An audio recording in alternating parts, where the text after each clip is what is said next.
আজকে কয়েকটা স্পেসিফিক কথা বলবো। প্রথমত, আমি ঢাকা 18 যে ইলেকশন করেছিলাম, সেখানে আমাদের ঢাকা 8-এ সেখানে একজন আমার সহযোদ্ধা নেতা আব্বাস সাহেব অসুস্থ হয়েছেন, তো হসপিটালে ভর্তি আছেন। আল্লাহ তাআলা ওনাকে সুস্থতা দান করুন, সেই প্রার্থনা আমি করি আল্লাহ তাআলার কাছে।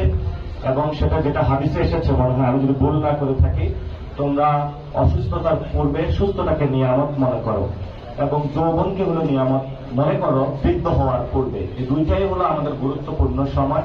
যখন আমরা সুস্থ আছি, আমরা যুবক যারা, আমাদের এখনই যুদ্ধ যাবার সময়।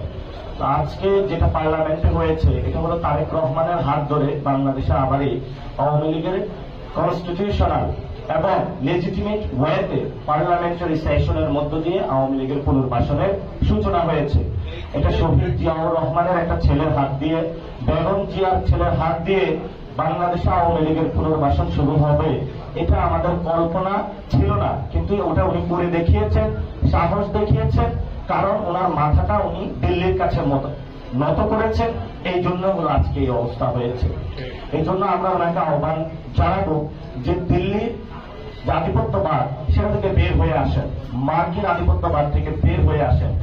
বাংলাদেশের অসংখ্য মানুষ আছে যারা বাংলাদেশের জন্য ফাইট করতে রাজি আছে। আপনি যদি তাদের কাছে গিয়ে আত্মসমর্পণ করেন, তাহলে বাংলাদেশের মানুষ আপনার থেকে মুখ ফিরিয়ে নেবে।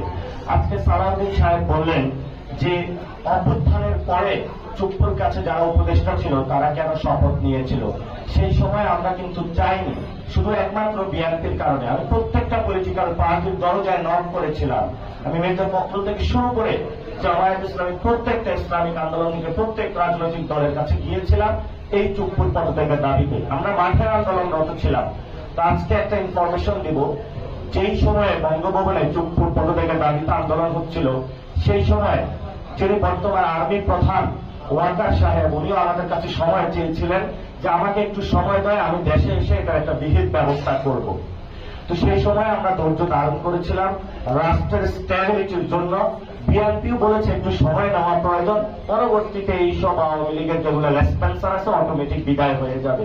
কিন্তু আজকে আমরা দেখলাম যারা আওয়ামী লীগের লেসপেন্সার আছে তাদেরকে ক্ষমতার মধ্যে তারা অন্ধ হয়ে তাদেরকে হলো তারা তাদের ঘাড়ে তুলে নিয়েছে।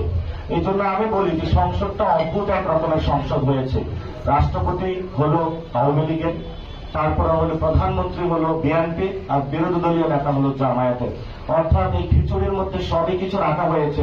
তো যেই খিচুড়ির মধ্যে আসলে আওয়ামী লীগ থাকবো, সেই খিচুড়ি আসলে বাংলাদেশের মানুষ খাবে না, এটা আমাদের স্পষ্ট বার্তা।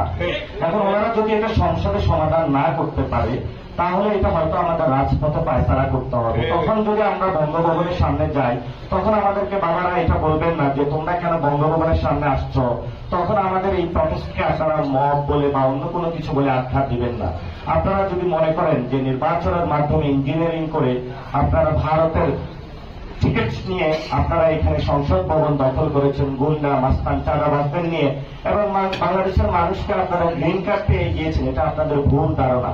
এবং যেই দল আপনার মেরুদণ্ড ভেঙেছে, যেই দল আপনার মাকে হত্যা করেছে, সেই দলেরই আপনি আজকে বৈধতা উৎপাদন করতে, অফিস করতে আপনি সর্বাগ্রে ভূমিকা পালন করেছেন। এটা জাতির সাথে ডিরেক্ট একটা গাদ্দারি।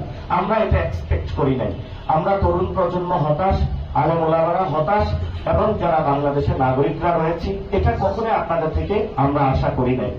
এই যে কনস্টিটিউশন, সংবিধান বেগম জিয়াও বলেছিল যে আওয়ামী লীগের এই সংবিধান, মুজিবের এই সংবিধান, ভারতীয় এই সংবিধান আমরা আসলে ছুঁড়ে ফেলে দিব। এখন বেগম খালেদা জিয়া এটা ছুঁড়ে ফেলে দিয়েছে, আর তারেক জিয়া হলো এটা গিয়ে বগল দাবা করেছে যে না মা আমি এটা রক্ষা করব। আচ্ছা, অর্থাৎ মা একদিকে বলেছেন, ছেলে হলেও এটাকে রক্ষা করতে গিয়েছে। এটা হলো আসলে ওই যে বলে না যে মা একটার জন্য আন্দোলন করেছেন আর ছেলে হলো বিরোধী পক্ষে হলো যোগ দিয়েছে। এখন হলো যেটা উনি করেছেন এটা আসলে বাংলাদেশের মানুষের সাথে ঠিক করেন নাই। আমরা আশা করব প্রধানমন্ত্রী উনি যেই হোক না কোনো, ওনাকে অ্যাকাউন্টেবিলিটি এবং রেসপন্সিবিলিটির জায়গায় আসতে হবে। অনেকে বলেন যে তোমরা কথাবার্তা বন্ধ করে দাও। আমরা বলবো যে কথাবার্তা তো আল্লাহ যেহেতু মুখ দিয়েছে, জবান দিয়েছে, তুমি কথাবার্তা কেড়ে নেওয়ার তোমাকে অধিকার কে দিয়েছে? সংবিধান আমাকে অধিকার দিয়েছে। যতদিন আমরা বেঁচে থাকি ততদিন কথা বলে যাব, কারণ কথাটাই তো ইম্পর্টেন্ট। কারণ এই কথা বলারই তো রাইটসটুকু আমাদের আছে, বাকি সবটুকু তো কেড়ে নিয়েছেন ভারতের বিভিন্ন আধিপত্যবাদ শক্তির মাধ্যমে। এই জন্য সেনাবাহিনী থেকে শুরু করে সিভিল সোসাইটি যারা আজকে সম্মতি উৎপাদন করছেন আওয়ামী লীগের পক্ষে, আপনারা যদি এটা করতেই থাকবেন তাহলে ভবিষ্যৎ যে পরিস্থিতি, সেই পরিস্থিতি হলো বাংলাদেশকে আপনারা একটা আফগানিস্তানের মতন যুদ্ধ বিধ্বস্ত দেশের দিকে নিয়ে যাচ্ছে।